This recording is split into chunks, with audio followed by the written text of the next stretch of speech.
77 лет назад, 11 апреля 1945 года, узники фашистского концлагеря Бухенвальд подняли восстание. Это событие отмечается во всем мире как Международный день освобождения узников фашистских концлагерей. По традиции, в этот день возлагают к памятникам цветы и вспоминают тех, кого уже нет в живых. Наш музей рассказывает вам об уроженцах края, которые прошли через ужасы фашистских концлагерей. Имя татарского поэта Мусы Джалиля, погибшего 25 августа 1944 года, известно многим. Но немногие знают, что во дворе берлинской тюрьмы Плетцензее был вместе с ним казнен и наш земляк Ахмед Симаев. Ахмед Садридинович Симаев родился 28 января 1915 года в деревне Усть-Рахмановка Краснослободского уезда Пензенской губернии. Теперь это территория Республики Мордовия. Закончив школу, в 1931 году уехал в Москву. Работал на строительстве московского метрополитена, первой его очереди, и печатал в газете «Ударник метростроя» свои стихи, которые начал писать еще в школе. Тематика этих стихов была соответствующей своего времени. «Метрострой», «Бригадир Кугушев», «Письмо из колхоза». Много стихов посвящал Ахмед Симаев и своей малой родине, которую очень любил и часто посещал. Он и псевдоним себе взял А. Влиндор. Влиндор – татарское название Усть-Рахмановки. Вместе со своим братом Фаттахом стал посещать литературный кружок, которым руководил Муса Джалиль. Взаимные творческие интересы, долгие беседы во многом впоследствии и предопределили жизнь Ахмеда Симаева. В предвоенные годы он жил в городе Воскресенске, работал в местной газете, где познакомился со своей будущей женой Валентиной Григорьевной Листопад. В 1939 году поступил на литературное отделение Московского педагогического института. Но закончить институт ему не удалось. В 1940 году Ахмеда Симаева призвали в Красную армию. Дочь Людмила родилась уже после этого. И, к сожалению, он ее так никогда и не увидел. Началась война. На фронте Ахмед Симаев был 6 месяцев. В семье Симаевых хранится последнее письмо от Ахмеда, датированное 12 февраля 1942 года. Там есть такие строки. «Валя, я на своей земле, но пока не нашей. Ты понимаешь, почему? Я в командировке. Мне обещали, что когда вернусь, выполнив задание, отпустят домой в отпуск. Жди». Но Ахмед Симаев не встретился с родными. Начальник рации 250-го воздушно-десантного полка ефрейтор Симаев в период выполнения полком боевых задач в тылу врага в сложных метеорологических и боевых условиях с 20 января 1942 года держал бесперебойную связь со штабом. Так записано в его наградном листе, согласно которому приказом Западного фронта от 31 мая 1942 года он был представлен к награде за боевые заслуги. Писем от Симаева больше не было. Его считали пропавшим без вести. Ахмед Симаев был пленен 7 марта 1942 года у деревни Панфилово в 14 километрах южнее Вязьмы. Исследователи этого периода считают, что Ахмед Симаев, закончив разведшколу, возможно, был оставлен в тылу врага намеренно с целью наладить подрывную и диверсионную деятельность. Пришлось ему пройти и несколько концлагерей. От пересылочного в Вязьме до специального лагеря в Берлине под названием Вустрау. Прошедших проверку и различные испытания, им предоставлялась штатская одежда, относительная свобода передвижения, и их обучали в специальной школе агентов-пропагандистов в пригороде Берлина Вульдхайде. 15 августа 1942 года, согласно приказу Верховного Главнокомандования сухопутных войск Вермахта, создается специальный легион из военнопленных поволжских национальностей, преимущественно татаро-башкир, так называемый Волжско-татарский легион Идель-Урал. Идель – это татарское название реки Волга.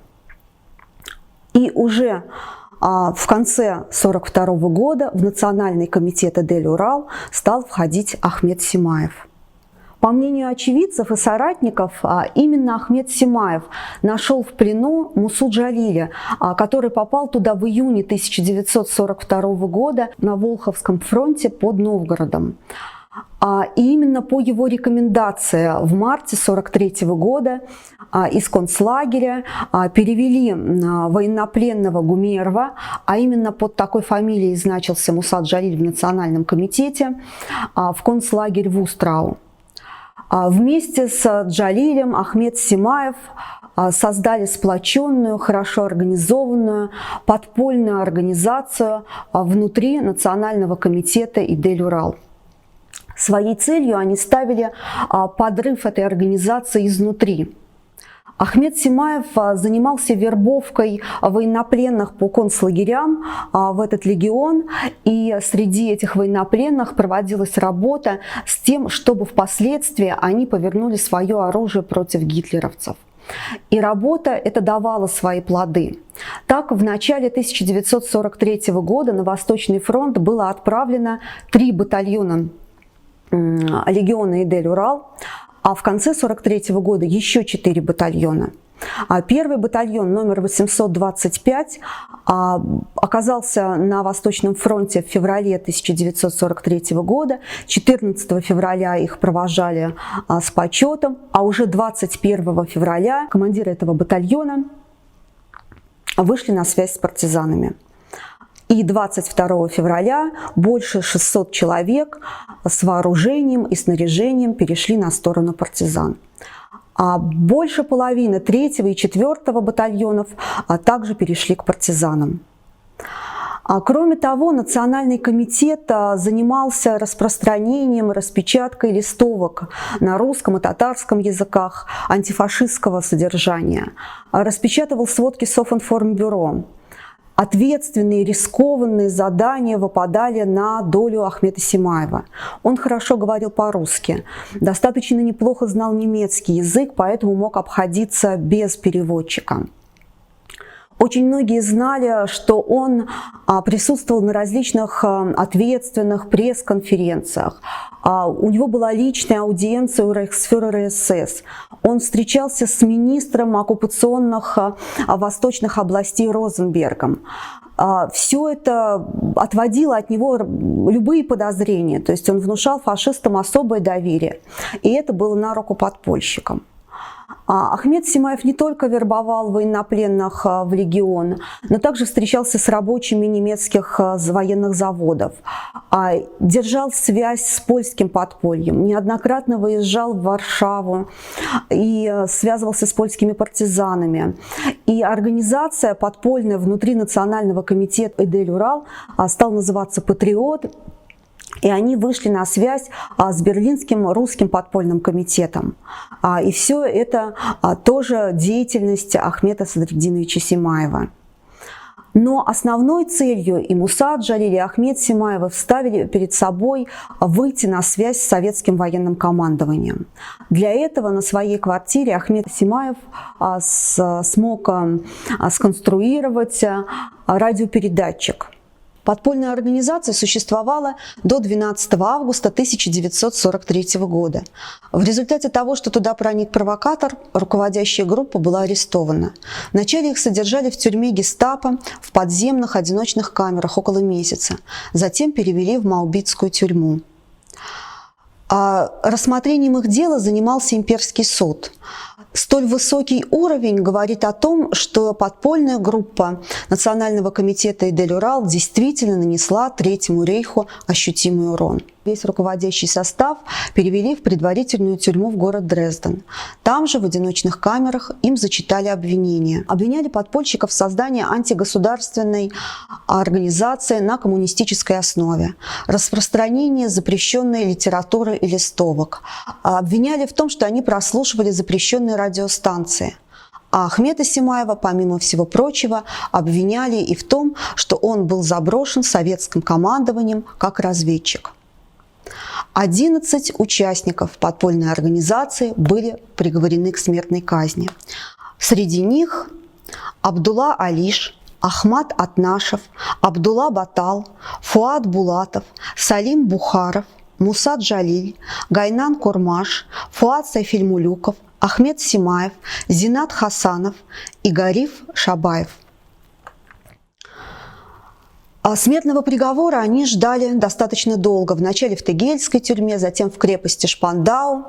И вот в полдень 25 августа 1944 года заключенных вывели во двор берлинской тюрьмы Плетцензее, где они были гильотинированы.